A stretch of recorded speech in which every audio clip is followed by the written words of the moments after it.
Supreme court ने Allahabad high court के उस फैसले को रद्द कर दिया है जिसमें मदरसा एक्ट को असंवैधानिक करार दिया गया था। इस फैसले से उत्तर प्रदेश के मदरसों में पढ़ने वाले लाखों छात्रों और शिक्षकों को राहत मिली है, क्योंकि इससे मदरसे की मान्यता और संचालन पर सवाल उठे थे। इलाहाबाद हाई कोर्ट ने मदरसा एक्ट को संविधान के अनुच्छेद 14 यानी समानता का अधिकार का उल्लंघन मानते हुए असंवैधानिक ठहराया था।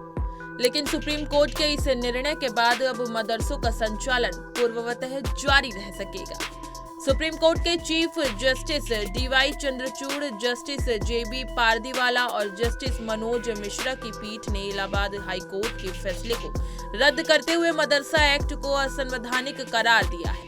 पीठ ने कहा कि हाई कोर्ट का निर्णय उचित नहीं था और मदरसा एक्ट भारतीय संविधान के अनुरूप है। इस फैसले के तहत उत्तर प्रदेश के मदरसों में शिक्षा देने की प्रक्रिया जारी रहेगी और इनकी मान्यता भी सुरक्षित रहेगी। सुप्रीम कोर्ट ने यह स्पष्ट किया कि मदरसा एक्ट संविधान के अनुच्छेद 14 के तहत समानता के अधिकार का उल्लंघन नहीं करता है। इस फैसले से मदरसों में शिक्षा ग्रहण कर रहे छात्रों और शिक्षकों को बड़ी राहत मिली है और निर्णय मदरसा शिक्षा के असंवैधानिक संरक्षण को भी मजबूत करता है। सुप्रीम कोर्ट ने इस फैसले से उत्तर प्रदेश के करीब 16,513 मान्यता प्राप्त मदरसों को बड़ी राहत दी है।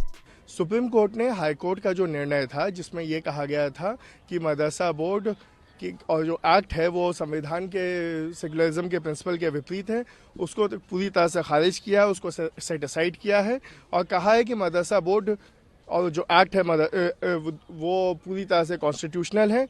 जहाँ तक कि कामिल और फाजिल डिग्री का सवाल है, जो कि हायर डिग्री होती है ग्रेजुएशन लेवल की, उस पे उन्होंने कहा है कि ये मदरसा बोर्ड कन्फर्म नहीं कर पाएगा, लेकिन मुंशी, मौलवी और आलिम की डिग्री जो 10वीं 12वीं के बराबर होती है उसकी पूरी वैलिडिटी रहेगी। तो सर, जो स्टूडेंट्स थे और जो इतने टीचर थे जो मदरसे चल रहे हैं, जहाँ पढ़ाते हैं और पढ़ते हैं, उन लोगों के लिए कितनी बड़ी राहत है? ये बहुत बड़ी राहत है, क्योंकि बहुत टीचर्स का, बहुत स्टूडेंट्स का भविष्य अधर में आ गया था।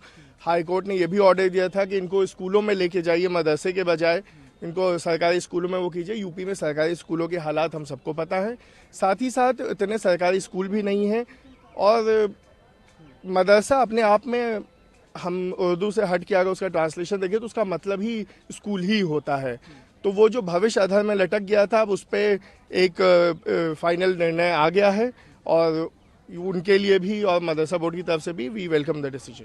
जो दूसरे बोर्ड हैं, जैसे सीबीएसई कह लें या सीएससी कह लें और मदरसा बोर्ड है, उसकी एजुकेशन का जो पैटर्न है, आप उसे किस तरीके से देखते हैं? दोनों सेम है या डिफरेंट? जी, हम जो मदरसा बोर्ड ने जो प्रिस्क्राइब किया है जो करिकुलम, वो एनसीईआरटी और यूपी बोर्ड के बराबर है। जहाँ तक कि इंग्लिश, हिंदी, साइंस, मैथमेटिक्स, इन सब का, ज्योग्राफी, इनका सवाल है। बस एक अलग से इस्लामिक इंस्ट्रक्शन दिया जाता है, जो कि एक संवैधानिक अधिकार है जनता का, जो मुस्लिम है खास करके उनका, कि वो उसकी एजुकेशन पाएं। तो उसको मेंटेन किया हुआ है और उसमें कोई बदलाव नहीं है।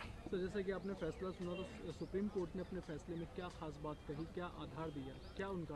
देखिए, अभी डिटेल जजमेंट आएगा, अभी प्रोनाउंसमेंट ही हुआ है और प्रोनाउंसमेंट में उन्होंने सीधा पूरी तरह से उस जजमेंट को सेट असाइड किया है। कहा है कि वो सेकुलरिज्म के कॉन्सेप्ट के विपरीत नहीं है और हम इस फैसले का बहुत वेलकम करते हैं।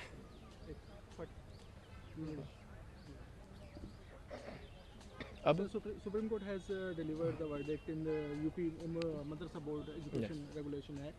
So what was the judgment delivered by the Supreme Court has set aside the Allahabad High Court judgment that said that the Madrasa Board and the Act is against the principle of secularism, has completely set aside that judgment, and it is a very welcome judgment. The Supreme Court has said that the Madrasa board will remain in existence, the Madrasas will remain in existence, the students will not be transferred from Madrasa to government schools, and I think it is a very welcome step. So what is the implication is going to have this judgment on the students and teacher of madrasas? So the High Court judgment had caused a lot of problem for the madrasa teachers, for the students studying in madrasa. Now that has been, with the judgment being set aside, it will go on the same pattern as it was going, and we believe that there was no problem. The Madrasa board was working in the proper manner, in the proper fashion, and there was no requirement of setting it to call it unconstitutional. So, does Supreme Court has said anything about the degrees or certificates? Yes, the Supreme Court has said that the Madrasa board will not be competent to give a degree of Fazil and Kamil, which was higher education degrees, but will have the competence to give the certificate for Munshi, Maulvi and Kamil, which is equivalent to 8th, 10th and 12th. अब ये मदरसे पूर्ववत तरीके से चलते रहेंगे और उनकी मान्यता पर कोई खतरा नहीं रहेगा। उत्तर प्रदेश में कुल लगभग 23,500 मदरसे हैं, जिनमें से 16,513 मदरसे रजिस्टर्ड हैं और साथ ही उन्हें मान्यता भी प्राप्त है।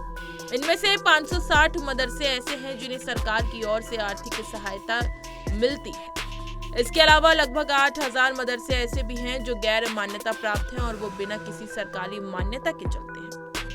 इसी तरह की तमाम खबरें और अन्य अपडेट्स के लिए बने रहिए हमारे साथ और देखते रहिए punjabkesari.com।